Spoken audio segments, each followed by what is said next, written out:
បាទសួស្តីបងប្អូនឥឡូវនេះគឺយើងត្រាំទឹកដួងបាទតែបងប្អូនមើល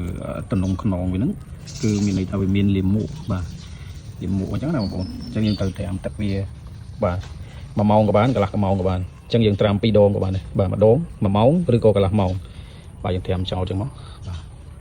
បន្ទាប់មកកន្លះម៉ោងក្រោយមកយើងដាក់ទឹកយកកធុនថ្មីដាក់ទឹកស្អាតហើយស្រង់វាដាក់កធុនថ្មីមួយទៀត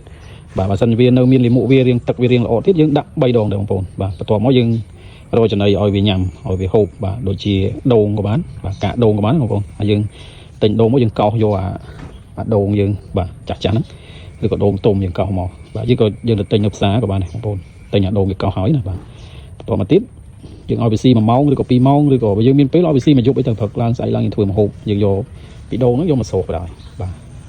យើងយករឹសចេញពីដូងហ្នឹងគឺយើងយកទៅសោកយើងចង់ទៅធ្វើម្ហូបផ្សេងបាទគឺយើងកុំលាងទឹកទៀតបាទអានឹងបញ្ជាក់បងប្អូនគីឡូបងប្អូនអត់ចេះធ្វើក៏បច្ចេកទេសអត់សូវឆ្ងាញ់ទេបាទសូមអរគុណ